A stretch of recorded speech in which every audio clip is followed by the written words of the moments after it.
Welcome to another episode of the MMA Lockcast. I'm your host, Manpreet, aka MMA Lock of the Night, your boy on social media at MMALOTN, and the architect behind the MMA Fight Archive, ensuring you leave no stone unturned for these upcoming MMA events. We are in the home stretch of the 2024 schedule, and not many events are left, especially with the UFC, which only has one event for the year. But over the next 3 weekends, we still have a ton of MMA action that we have covered on the MMA Fight Archive.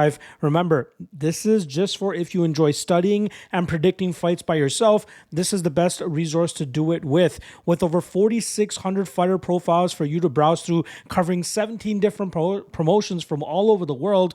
The MMA Fight Archive is your one-stop shop to get your studying and predicting done, and there's a reason why the top cappers, analysts, gamblers, predictors, coaches, and fighters utilize the service to ensure they get as much information and as many direct links to past fights for all these competitors as well. The MMA Fight Archive, check it out, and why we have over 110 subscribers on the service as well. Link in the description below. 7-day free trial available as well. Make sure you guys check it out. Link in the description below. All right, like I said, we are in the home stretch of the UFC schedule here. Actually, not even the home stretch, right at the tail end. This is the last event of the UFC schedule for 2024. Then they take off about 3 weeks, and then they return in January 11th for their first fight. But I do have a handful of other MMA promotions I will be covering during this time off as well. So this weekend alone is a very busy week. We got Cage Warriors going down on Friday, and then we have PFL and UFC on Saturday. That's PFL Europe, so it's their regional division, not their main roster. And then ACA 182 going down on Sunday. I'll have written breakdowns for all of those on the Lock of the Night Patreon page, but also I will do an MMA Lockcast bonus episode for the PFL Europe card. So make sure you guys stay tuned for that later this week. Probably by Thursday, I'll probably drop that for you guys. So make sure you guys stay tuned for that. But if you're looking for written breakdowns on the other two promotions, you guys will have to look at the MMA Fight Archive. Again, there'll be two other events outside of this weekend that I'll be covering before the ending of the year. KSW 101 on December 20th, and then Octagon 65 going down on December 29th. Again, check the Lock of the Night Patreon page to get access to those written breakdowns. I will have some other content that I'm going to drop near the ending of the year, a recap of the year, probably a banner year for your boy in terms of how well we did. So I'm going to go over that, review that. And then just like last year, I did a like the top underdogs that won for the calendar year for the UFC. I'm going to do the same type of segment for that, kind of like comparing the numbers from 2023 to 2024, and then go over all the nitty gritty stuff as well. So make sure you guys tune in later for that. Again, later on this month at some point. All right, let's do a quick recap of this past weekend's UFC. Lock of the Night and Dog of the Night plays. We go 2-0 there. So Lock of the Night goes through for us with Movsar Evloev getting the win over Aljamain Stirling. I believe for Octagon, we had our Lock of the Night play hit there as well. So we go 86-41 on the year for a 68% hit rate. I definitely won't be able to get to that 75% hit rate target that I had on the year, but we are still firmly in the profit, and barring any monumental collapse on Lock of the Night plays for the ending of the year, we should still end up in the profit. But again, check out the top 3 Lock of the Night candidates video to get more specific or detailed stats regarding those. So that brings us now to a 68% hit rate. Again, not the target I wanted to hit, but I'm still happy to be in the green in terms of the Lock of the Night plays. Dog of the Night play comes through for us, which has not been the greatest run for us this year, but Duho Choi goes out there and finishes Nate Landwehr in a very solid performance, showcasing that he's still capable of having some high-level performances at 33 years old and being away from the octagon as much as he has in recent years. So I'm happy to cash that. That comes through now to 48-86 on the year for a 36% hit rate. Nowhere near profit for the Dog of the Night plays, but still very happy to hit them and hopefully close out the year with a couple more dubs there. But it'll probably end up being a deficit by the ending of the year. Not the goal that I wanted, but we stay the course.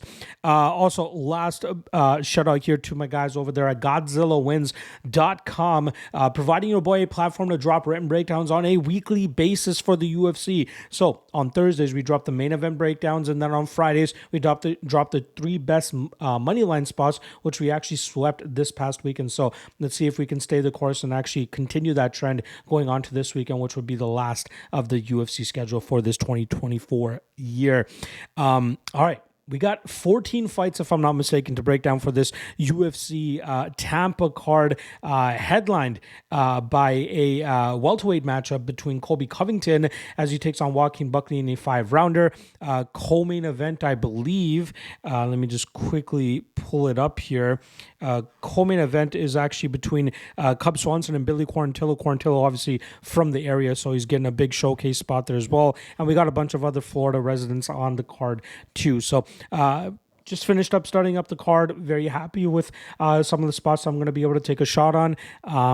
So yeah, without further ado, let's get right into this bad boy. First fight up, we got in the strawweight division as we got Josephine Knutsson coming in at -220, going up against Piera Rodriguez, who comes in at +185. Now we'll start off on the Josephine Knutsson side, who is still undefeated through 8 professional fights.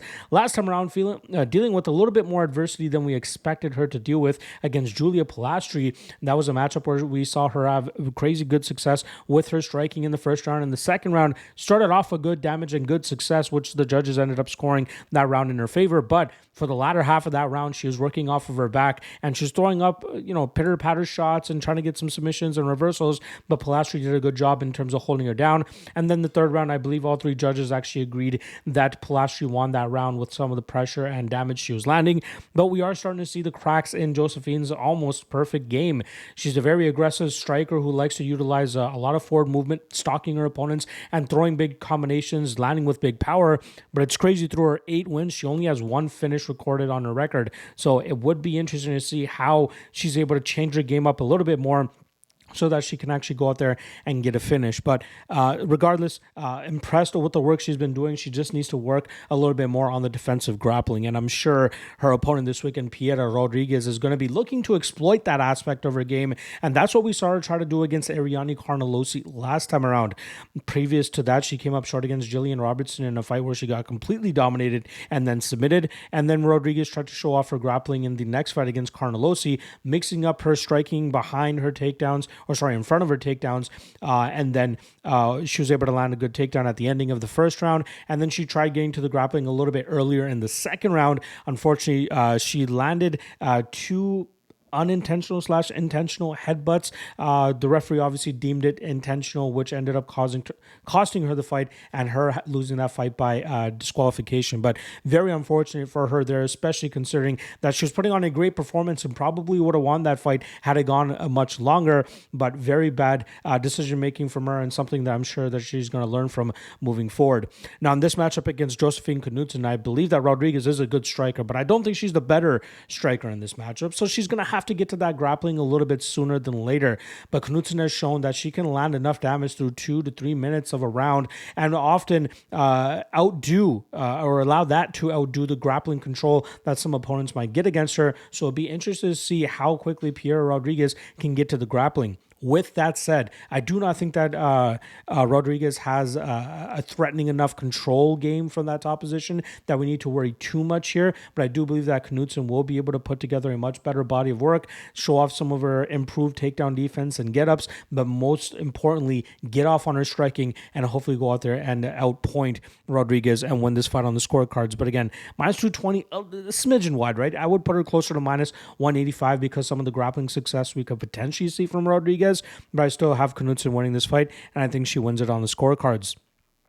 All right, next up, moving over to the men's bantamweight division, we got veteran Davy Grant coming in at +105 as he takes on Ramon Taveras, a Tampa Bay representative, coming in at -125. I think it's Tampa or Jacksonville, one of those two, somewhere in Florida, but close enough to home that he deserved to be on this card. Now, we'll start off on the Davy Grant side of things, who came up short against Daniel Marcos last time around by split decision in a fight that a lot of people believe he should have gotten his hand raised. Unfortunately, 2 judges did not think so, and he ended up taking a loss there.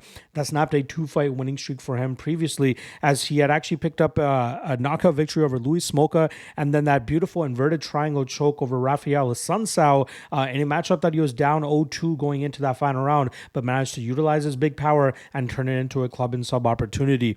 That's what Davy Grant is best at. This guy utilizes crazy unorthodox power with that lanky-ish type of striking style he brings to the cage, and considering how much he throws down in the pocket, it's crazy that out of the 7 losses that he has on his record, none of them have come by knockout, and that just goes to show that his durability is pretty much on point, and it's very hard to get a clean enough shot on him to actually take advantage of that, or at least take advantage of the opportunities that he presents inside the pocket.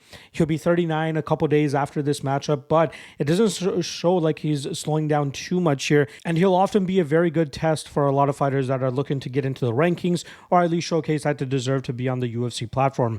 Now he's going up against somebody just like that here in Ramon Taveras, who was successful in his UFC debut back in January, where he picked up a split decision victory over a former opponent, Siri City. Now, a lot of people believe City deserved to win the fight that night, and I have to agree with them, especially considering the damage and output that he had success with in the second and third rounds. Unfortunately, 2 judges did score that fight in Tavares' favor, thinking that, or at least to me, I believe, well, all 3 judges agreed that he won the first round, but I think the optics of the amount of blood that was on City's face and showcasing the damage that he had throughout that first round, and obviously going on to the second and thirds, that's why the referee or judges ended up scoring that round, or 2 of those rounds in Tavares' favor. Tavares at his best is a guy that likes to utilize a fast twitch power striking style, throwing great combinations and showcasing very good boxing.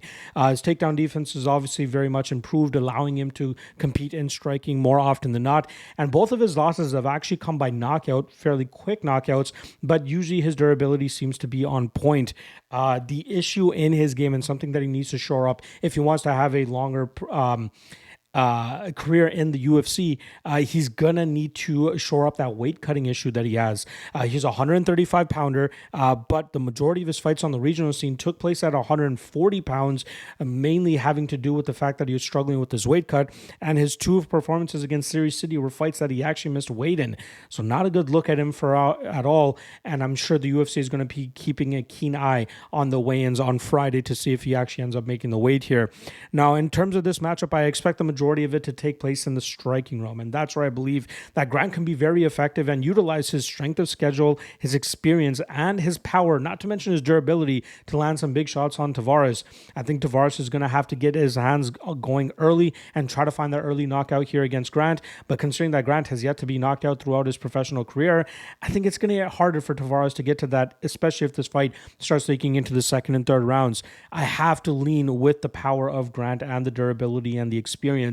It's going to be very sweaty early, but if he can get this fight into the second and third rounds, I think he'll find his openings to take advantage of some of the shortcomings in Tavares' game, from his some of the openings that he leaves in the striking realm, to maybe a lack of cardio later on in fights due to the bad weight cut or bad weight cuts he constantly has. And I think the veteran can definitely pull it off here. So I'm going to go Davy Grant to pull off an upset here. Very slight upset, and it seems like the public is actually agreeing with it, because he was closer to plus 120 when I did research this matchup. Now he's coming in at plus 105. Clearly some money coming in on him, and it wouldn't surprise me if Grant ends up as the slight favorite come fight time. But I'm going to go with him here to win this fight, and I think he wins it by knockout. All right. Next up, women's flyweights going at it here, as we have Miranda Maverick coming in at minus 450, going up against Canadian Jamie Lynn Horth, who comes in at plus 350. Now, starting off on the Miranda Maverick side of things, we saw a classic Maverick performance last time as she grinded out Diani Barbosa over the course of 15 minutes and won that fight quite convincingly. Now, that's a matchup where a lot of people were wondering what kind of approach Maverick was going to take because of the slick jiu-jitsu style that we've seen from Barbosa in the past. However, the physicality and strength of Maverick did a great job in terms of keeping Barbosa on her back and not allowing her to get to many submission opportunities or reversals or get-ups. Maverick is very strong and physical, especially when she's able to establish that dominant top position, and that's usually the primary path of victory in a lot of her matchups. We are seeing her trying to work on her striking, which is developing at a decent rate, but I think it's fair to say that the grappling realm will always be her way to get her hand raised, and even at 27 years old, she could be making improvements in the striking realm realm, but I don't think it'll ever exceed where her grappling is at. Her opponent this weekend, Jamie Lynn Horth, is another fighter that largely likes to rely on her physicality to get the better of her opponents. She's very close to her 35th birthday. I believe it's going to be going down in March, but she only started her professional career at 29 years old back in 2019. She's strong, she's physical, but a lot of her fights are very close. Like her last 2 fights in the UFC have gone to a split decision, the first of which she lost against Veronica Hardy in December of last year. And then this past November, she picks up that split decision victory over Ivana Petrovic. Maybe you want to say some hometown cook in there, but it was a close fight. A lot of submission attempts from Horth kept Petrovic on the defense, but there are a lot of just jockeying for position for both women, but ultimately it's Horth who was able to get her hand raised there. I do believe that Maverick is the better fighter here. Minus 450, makes sense to me. I do think her physicality will allow her to keep Horth on the defense for the most of this fight. I do have a little bit of an inkling or intrigue in the Jamie Lynn Horth by submission prop at plus 1,800, as I think if she ends up winning this fight, it's probably going to come from her locking up a submission because of Maverick's willingness to engage on the ground. But I do think that Horth is going to struggle to get those angles and cut those angles to get anything of substance off here. So look for Maverick's grinding style to come through for her once again here, and I think she ends up winning this fight on the scorecards. All right, next up, bantamweight matchup taking place up at featherweight, as we have Miles Johns coming in at plus 240 going up against Philippe Lima coming in at minus 280. Now, Miles Johns was scheduled to fight Cody Garbrandt a few times over the last couple of months, but Garbrandt was forced to pull out of both of those matchups, and Johns is like, hey, I just want to fight before the holidays. Get me somebody that's willing to throw down and will actually make the date. And thus the UFC threw Philippe Lima at him, and both guys agreed that this fight should take place at 145 pounds, considering the short notice nature of it. But Miles Johns is in some of the best form that we've seen him as of late. He should technically be on a 4-fight winning streak, but he does have a no contest against Dan Argueta squeezed in there, which was actually a win, but it was all eventually overturned as he had a medication that was deemed on the banned list, and that ended up forcing that fight to be turning to a no contest, and I believe he took a little bit of a suspension for that as well. At 30 years old, it's clear that he's coming into his prime, right? He has a great team with the guys over there at Marathon MMA. Trey Ogden does a great job in terms of devising game plans and making sure these guys execute it to a T. And Miles Johns has really transformed from being a wrestling grappler / headhunter to a much more well-rounded mixed martial artist. And a lot of his success would normally come from him trying to get his opponents out of there early, or just aggro wrestling them and just trying to overwhelm them in that aspect. But he's using a lot of movement now, especially laterally, to preserve his gas tank a little bit more, manage his gas tank better, and then utilize those key big moments to be the deciding factors in most of these rounds, especially if he's unable to muster up a finish, which is not something that he's been doing a lot in this part of his career. He's been doing a good job in terms of utilizing his explosions to either mask big shots coming his way in terms of punches, coming towards his opponents, or utilizing that to change levels and get to a takedown and then get some control time from there as well. He has power, he has wrestling, and his ability to just hone it all over the course of 15 minutes now has made him a much better fighter. Goes up against Philippe Lima now, who's on a 13-fight winning streak. Yes, he's 13-1, which means that he only lost his first professional fight and since has known nothing but success. In 2020, he moved to the All-Stars gym in Sweden, and it's done even better for him, especially with him winning titles on the regional scene for, I believe it's FCR or FSR Fight Series something. I could be off on the name there, but it was one of the Fight Pass promotions. And then he won the Octagon title as well, which he was actually scheduled to defend earlier this year against the opponent he wanted against. But then the UFC came calling in Octagon. Good guy Octagon ends up giving Philippe Lima the release that he needs to get to the UFC, since that is the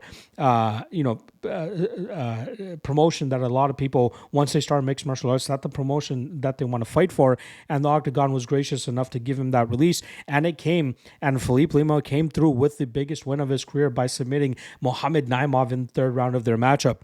That was a fight where all three judges had different scorecards going into the final round, which mean it came down to the last round to decide who would be victorious. Luckily, Lima kept the judges out of it and secured that rear naked choke about a minute into that third round, and he just showcased that he's a great overall fighter. aggressive striking, good combinations, great Muay Thai, and has a very slick submission game as well. But he can go out there and grapple for 25 minutes if he needs to, just as he showed when he defeated Yanez for the Octagon Bantamweight title. This is a weird matchup. I'm kind of surprised that the line is as wide as it is for Lima. I do believe that Lima is the better and more dangerous fighter, which is why my prediction will lean with him. But I think that this might be one of those cases where you have to do the, predict one side and bet the other, because the odds are just so far in favor of the guy that's not as proven as the other. Like Lima, again, this will only be his second UFC fight, another fight that he's taken on somewhat short notice, whereas Miles Johns looks like he's in the best shape and form of his career, has a way tougher strength of schedule, much more experience, and maybe his power allows him to muzzle the offensive style of Philippe Lima, and that allows him to get some control time, get off some good damage, and just weasel his way to a decision victory here. So I would highly suggest thinking twice before you take the chalk on Lima, unless his line drops down closer to minus 150, minus 160. I think minus 280 is just a little bit too wide here. I'm gonna go Philippe Lima by decision as my official prediction, but I might take a sprinkle on Miles Johns as a very big dog in this fight. All right. Moving on to the next matchup here is a featherweight fight between lanky striker Sean Woodson, who comes in at minus 165, going up against another lanky striker and threatening fighter, and Fernando Padilla, who comes in at plus 145. Now, starting off on the Sean Woodson side of things, he's quietly put together a pretty solid winning streak. Now he's 5-0-1 over his last 6 fights. That one draw coming against Luis Saldana, which is probably a fight that he found himself in most trouble outside of that loss that he has to Julian Rosa.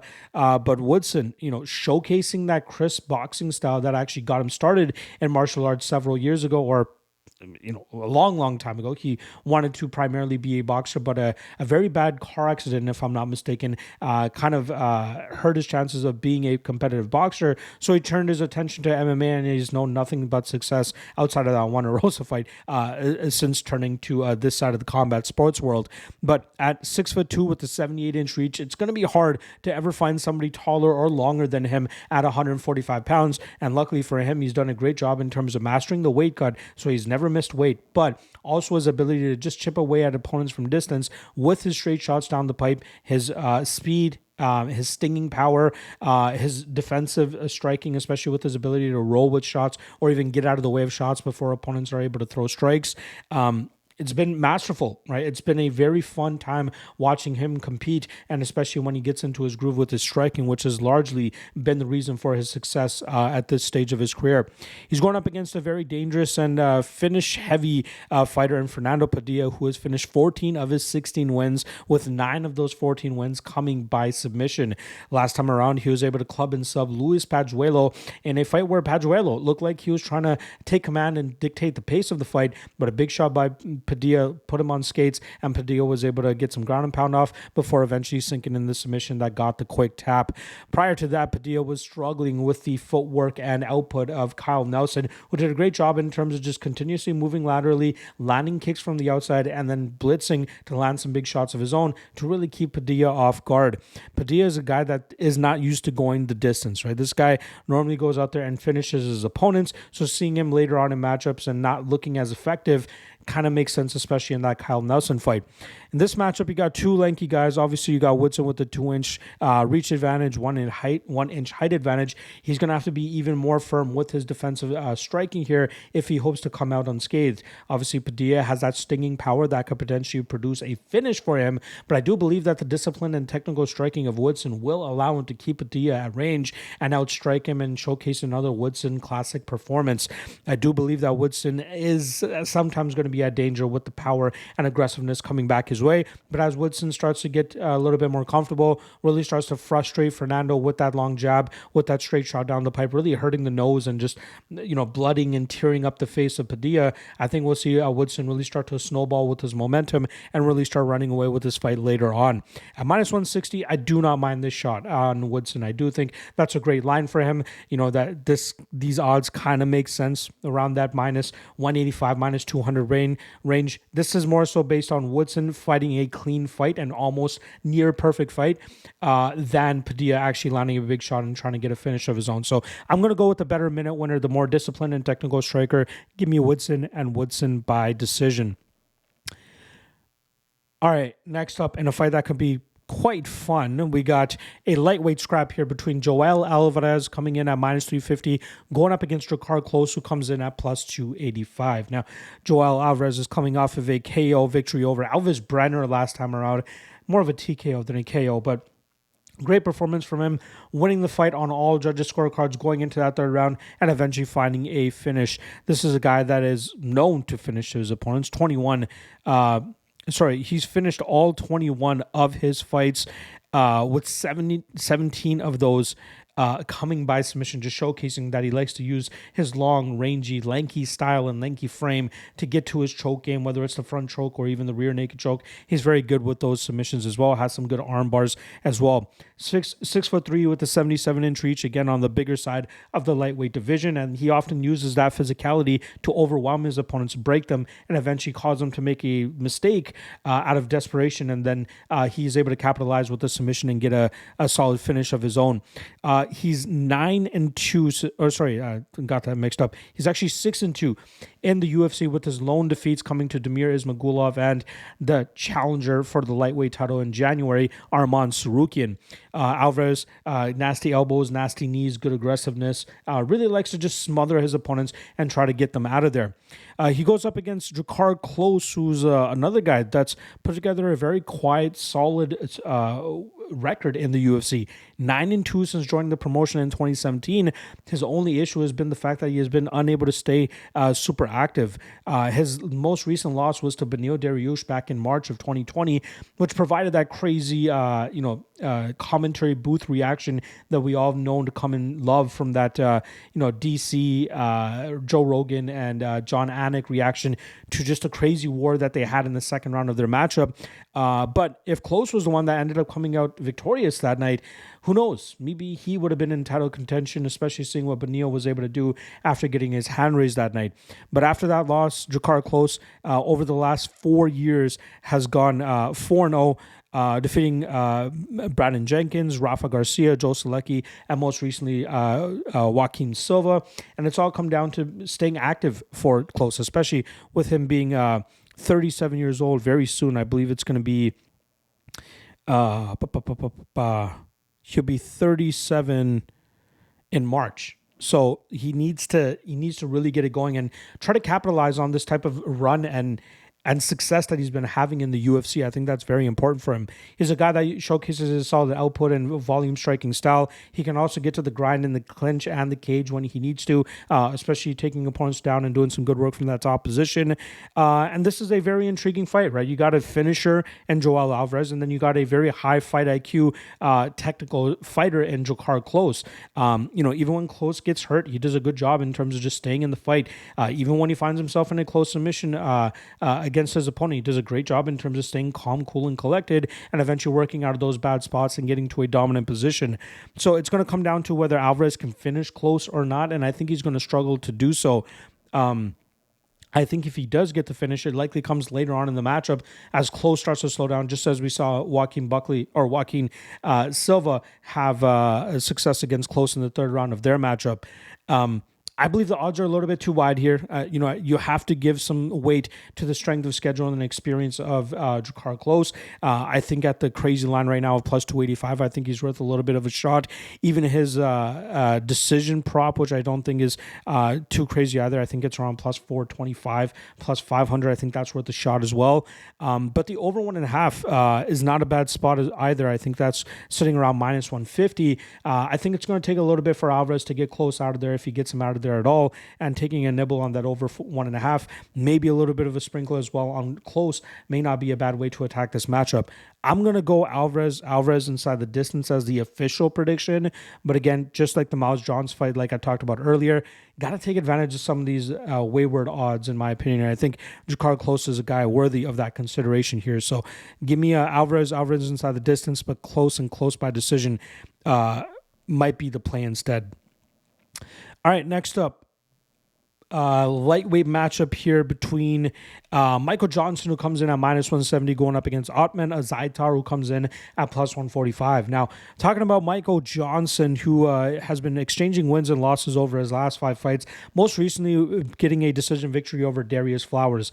Now, I was very, very upset with Michael Johnson's fight IQ in that matchup because he had Darius Flowers huffing and puffing 6 or 7 minutes into that matchup, but continuously kept going into his guard, maybe trying to show off his jiu-jitsu or something like that. But if he kept the fight in the striking realm, he likely would have gone out there and knocked him out. But he decided to go to the decision with him and get his hand raised that way.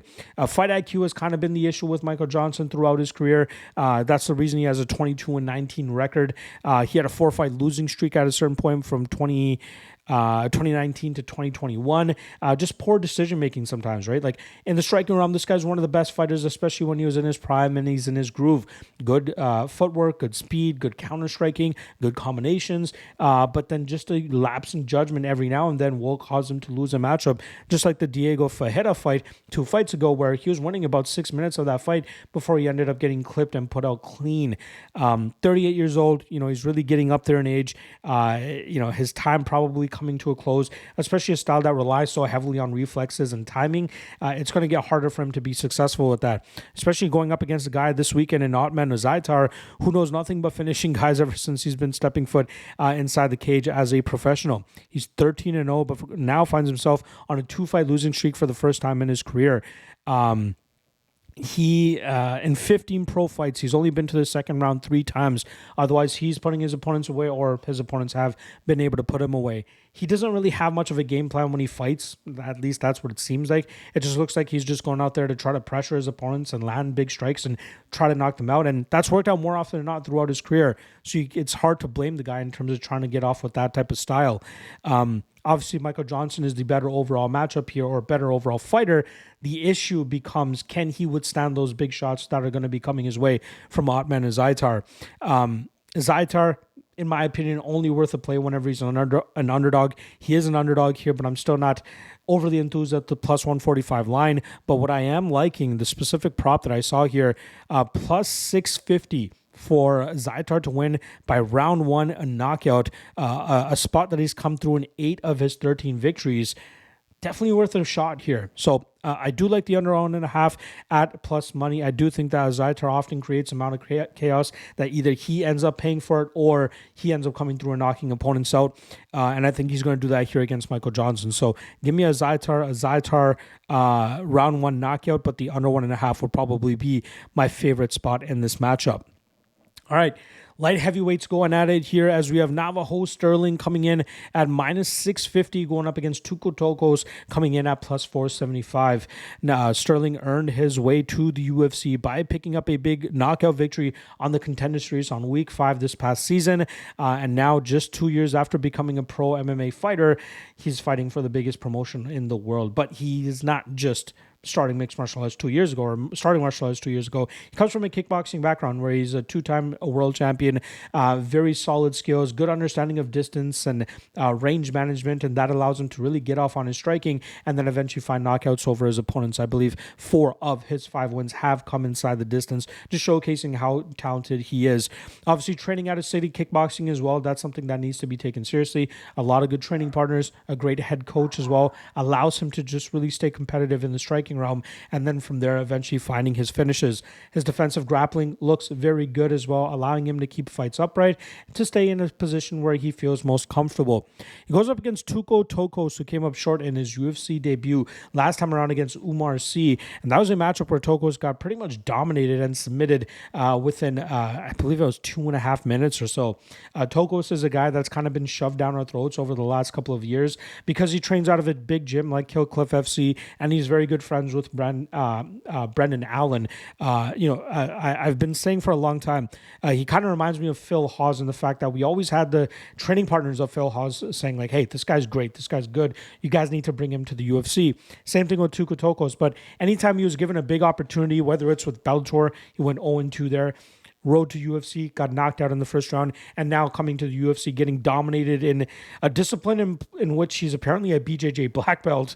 Not a good look either. He often looks to just strike with his opponents, walking them down and landing big shots and trying to get them out of there. But even in that realm, not the best, especially now fighting at the UFC level. It's going to be hard for him to get to that style. I don't often like to go with heavy chalk on guys that are still only 5 fights into their professional career, especially when they're at an experience disadvantage against their opponents. But Stirling looks like he has good enough takedown defense, and he looks like he has a much superior striking game, which will lead to him knocking out Tokkos within a round and a half. So, I like Navajo Stirling by knockout, and then the under 1.5 probably worth a consideration as well. All right, bantamweight matchup here between Adrian Yanez coming in at plus 145 and his opponent Daniel Marcos coming in at minus 170. Now, let's start off on the Adrian Yanez side, who was able to snap a 2-fight losing streak last time out, as he was able to knock out Vinicius Salvador in a matchup where it seemed like he was coming out with some fire and something to prove, especially with the way that he lost his 2 previous matchups. He got finished by Rob Font in the first round of their fight, and then got his leg chewed up and eventually finished in the second round by Jonathan Martinez. But we know when Adrian Yanez is on, he was one of the hottest prospects on the scene, and he showcased that with his slick boxing approach, utilizing good range management and good combination striking to touch up his opponents and eventually find the finish. He's a very fun and entertaining fighter, especially when he gets into his groove, but we are seeing that there are some holes in his striking game, especially when he fights good counter strikers or good kickers. Unfortunately for him, he's fighting exactly that here in Daniel Marcos, who has a clean 16-0 record through his professional career. And he's a guy that kind of just not really burst onto the scene, but just crept into the scene after earning his contract on the Contender series against Brandon Lewis. That was a fight that was kind of eye-opening to a lot of people, because on the regional scene, he just used a smothering, relentless grappling approach to get his wins, but now he's been showcasing a very disciplined and technical striking approach, and he's been very good with it throughout his UFC career. He's done a great job in terms of battering the lead leg of his opponents and then following up with big hands after that to really touch them up and clearly showcase to the judges that he earns each round, which is why I believe 2 of his UFC wins so far have come by decision. The one he finished Simon Oliveira, and he was en route to at least beating out Richie Lang on the scorecards before I believe it was eye pokes that caused the end of that matchup to go to a no contest. Now, again, stylistically speaking, I think that this is a very bad stylistic matchup for Adrian Yanez. I think that Yanez could have some success with his boxing, but I think he's going to struggle with the calf kicking game of Marcos. When Marcos is really on and knows that he has the advantage in that realm, I think he's going to take full advantage of it here. Yanez could make things tricky if he's able to land some combinations to the head and really start to muzzle the offense of Marcos, maybe even try to throw a counter shot anytime Marcos throws a kick, but those kicks are going to start to add up, and we've seen that Yanez does not react well to getting kicked, especially in that calf. Look for Marcos to exploit that once again here. No matter if they're fighting opposite stance, I know that Marcos will find a way to get to that style and really start to make Yanez pay with his hands afterwards. I think Marcos eventually musters up a finish here. I know he's more decision heavy than anything, but in this matchup against Yanez, butcher the leg, get to his hands, and really start to get that mercy stoppage similar to what Jonathan Martinez was able to do against Adrian Yanez. So give me Marcos and Marcos inside the distance. All right, next up, light heavyweights throwing down here, big boys, as we got Vitor Petrino coming in at minus 300, going up against Dustin Jacoby, who comes in at plus 350. Now, starting off on Vitor Petrino's side, who suffered his first professional defeat last time out against Anthony Smith. That was a fight where he tried to showcase his new and improved grappling style, but unfortunately ended up shooting himself into a guillotine choke. And then after he tried to slam Anthony Smith, he only made the choke tighter, and that forced a tap from the Brazilian fighter. At 27 years old, I think that was a great learning experience for Vitor Petrino, who I believe has a very bright future in the UFC, especially if he can continue the improvements that he's had. Initially, I thought he was a guy that I was going to box into a stereotype of him just being a early finisher, late gasser, but throughout his UFC career that he's shown that he can start mixing in some grappling, landing his big strikes, not really strictly headhunting, but just landing enough damage to either win a decision if he needs to, like he did against Tyson Pedro, or find that knockout, especially when guys start to show more chinks in the armor with their striking defenses. Again, he's very skilled, has a good training camp behind him as well, and I think that loss to Anthony Smith will do more good than it will bad for him. So I look forward to seeing how he's able to bounce back. He's going to try to bounce back here against a very slumpy Dustin Jacoby, who's currently 1-4 over his last 5 fights. Last time out, he got knocked out by Dominic Reyes in a matchup where he got a little bit overconfident. Let's call it what it was. He was being way more aggressive than we've seen him in the past, and that eventually walked him into a big counter shot from Reyes that put Jacoby on wobbly legs, and then from there, Reyes just did not relent and eventually got that TKO stoppage.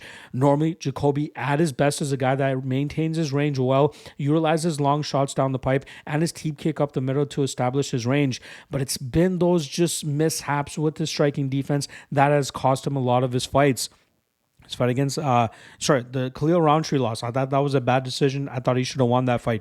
The Azamat Mirzakhanov fight, winning the majority of that matchup outside of being clipped a few times by Mirzakhanov, eventually giving the decision to the Russian fighter. Quickly knocks out Kennedy and Zechku. But then the 2 fights against Alonzo Menafield, winning 95% of that fight, but gets clipped in 2 of the 3 rounds, and that's enough for the judges to swing the other way, and that caused Jacoby to lose that matchup as well. So very unfortunate for Jacoby, who came in or returned to the UFC in 2020, went 6-0-1 through his first 7 fights with the promotion again, but now 1-4 of his last 5 fights, just not looking good for him. In this matchup, you have to give some weight a little bit to the experience and strength of schedule of Jacoby, but I do believe he's going to showcase his striking defense issues once again, allowing a lot of big shots for Petrino to get through. And I also wouldn't be surprised to see Petrino actually look to get this into the grappling realm, where I do believe he should be able to wear on Jacoby as well. I don't know if he's going to be able to get vast amounts of control time, but at least throwing that angle out there is going to cause Jacoby some issues, and I think that will allow Petrino to really stay on the offensive while Jacoby is trying to stay away from the big power shots that are coming back his way or the potential takedown attempts. I'm still going to go Petrino here. I think he eventually musters up a finish. I think he overwhelms Jacoby on the feet, puts him out, and gets the TKO win. Give me Petrino and Petrino inside the distance, and a good bounce back spot for him as well to get back to his winning ways. All right, next up, flyweights here, as we have Manel Kape coming in at minus 325, going up against Bruno Silva, who comes in at plus 275.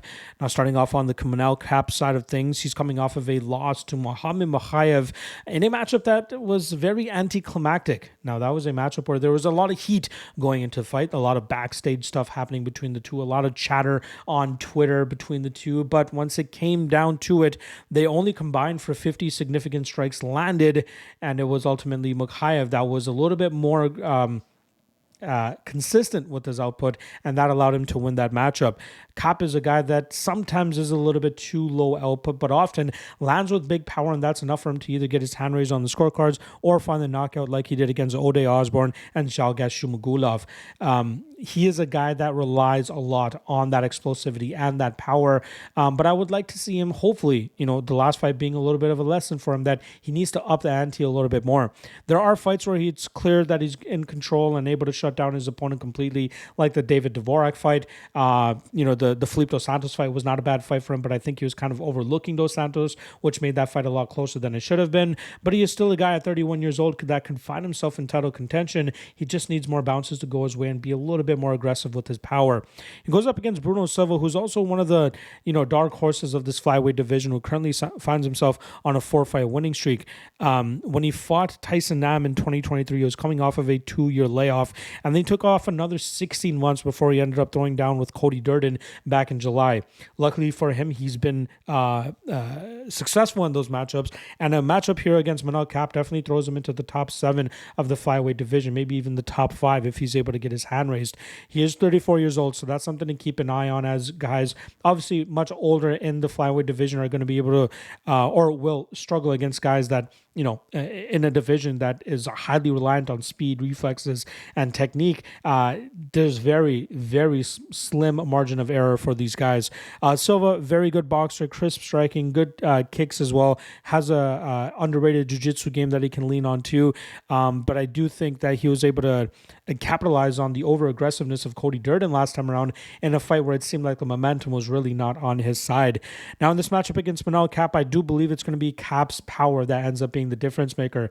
I think that's going to muzzle Bruno Silva here, and Silva could have some success and maybe even win a round or two just by his output and consistency, but I think that he's ultimately going to be on the defensive and ultimately eating the bigger shots from the Manel Kape side of things here.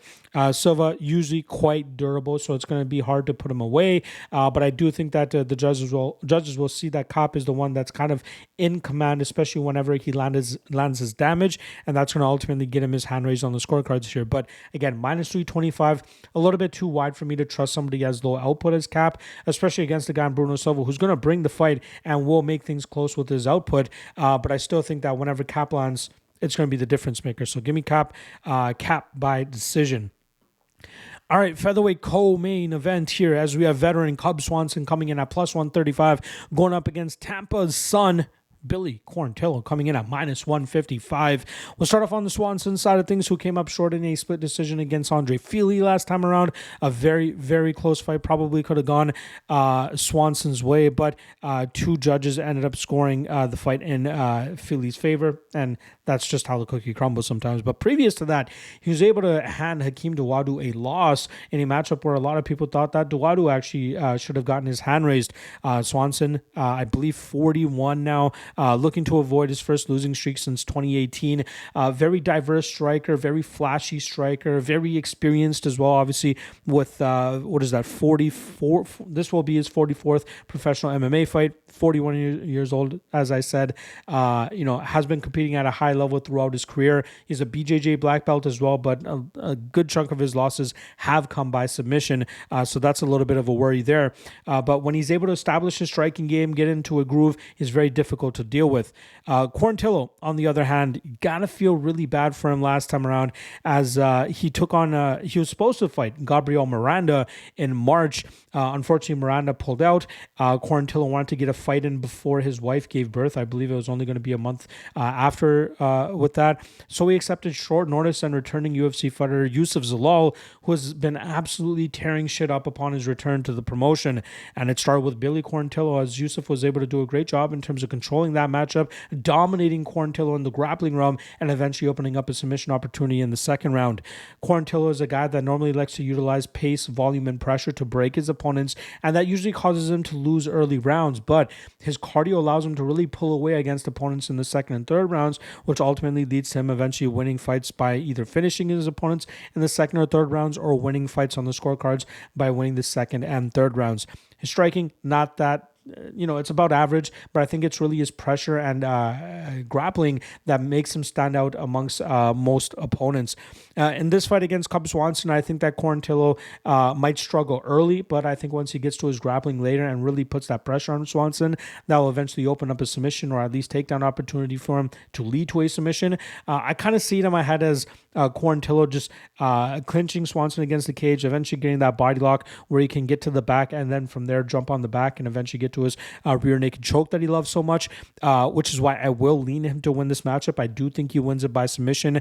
I did not see what the submission prop is currently sitting at, but anything better than plus 200, I'm probably going to take a shot on, because I do think that he will be able to expose that deficiency in the submission defense game of Cub Swanson once again. So give me Quarantillo here, Quarantillo by sub. I feel a little bit queasy about minus 155, so I'd rather just hone in on the prop more than anything, but I think Billy Q should show out in front of his hometown crowd here and get the submission victory.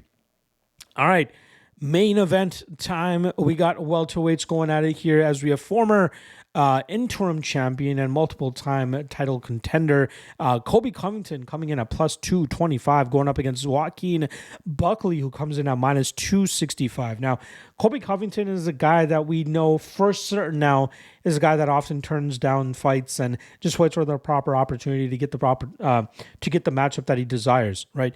Whether it's waiting for a title shot like he got against Leon Edwards last year, only coming off of one victory, or getting those big payday fights like he did against Jorge Masvidal, a fight that he knew that he could pretty much control and win without too much issue. This is a guy that I used to fight for a lot in terms of saying that he's, a top 5 pound-for-pound fighter because of the style that he brings to the table. A guy that utilizes high volume, high pressure, chain wrestling, doesn't care to really get too much control time on the mat if he's unable to do so, because he knows he knows he can rely on his cardio to eventually get that takedown once again. But the performance that he had against Leon Edwards last time around, very flat performance. I'm not sure if that was due to the extended layoff that he had or what it was, but he didn't really get to his game until the 5th round, which is the only round that the judges ended up giving him. He seemed slow. He seemed like he was moving in sand. Didn't really have much going for him. Couldn't really get in on effective takedown attempts. Striking, again, it's more volume based than actually being technical and being worthy of consideration in terms of being threatening with a knockout of any sort. His style is pace, pressure, cardio. If he's unable to get to that, he's likely going to get outstruck, outworked, and that's how he ends up losing most of his matchups. If we're getting the Covington that we saw in the Edwards fight, this is not a good fight for him.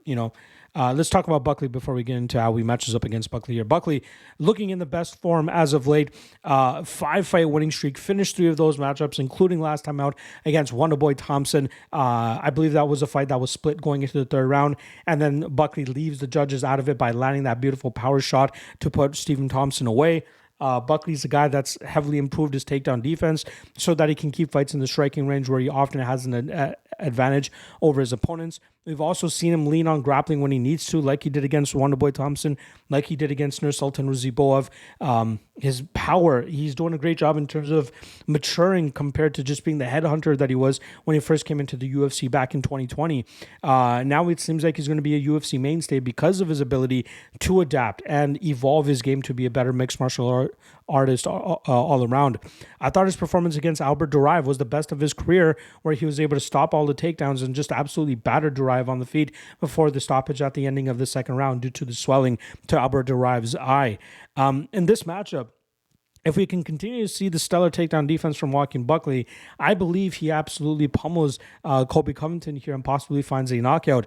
Again, Covington, it's tough to gauge how good he's actually going to be at this stage of his career, especially after the goose egg that he laid against Leon Edwards last year. Again, there were multiple opportunities for him to have high-profile fights this year, and he turned them all down, which just makes you wonder where his confidence level is at and if he thinks he can actually beat some of these guys.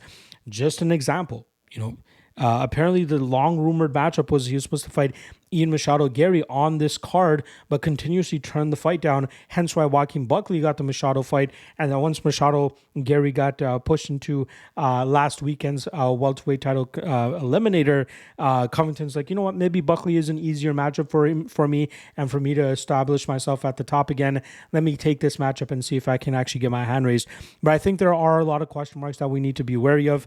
Again, maybe me a year ago would be more than happy to take this plus 225 shot on Covington, but that performance against Leon Edwards was very bad. Yeah, tough one. I'm going to go with Buckley here. Low confidence. I think he wins by knockout, but I'm not going to invest at all at minus 265. If Covington comes in and actually gets to his game, he could provide Buckley some trouble. Again, Buckley could stop the takedowns, but having to deal with the relentless pace, pressure, and output of Covington, if he's able to tap into that again, it's going to be tough for Buckley to do so, and I would not trust him at minus 265 to do that. But I'm going to go Buckley by knockout, but the odds are just way too off in this matchup. If I can get Buckley at minus 150, I'm shooting, but I don't think that the perception of where the momentum is at for both these guys is going to allow that line to come down to minus 150. So give me Buckley by knockout. That's it. All right. There you go. 14 fights broken down for you guys here for this UFC Tampa card. It's the last official MMA Lockcast episode of the year. Again, I'll do a bonus episode later this week for the PFL Europe card. Otherwise, I will have a few other content pieces dropping over the holidays. Nothing crazy. Again, top underdogs of the year. A recap of my betting record for 2024 as well. But very much looking forward to this break that the holiday is going to give us, just so I can sit back, chill, and relax. All right, I'll be back tomorrow for the top 3 lock of the night candidates. I'll see you guys then. Peace.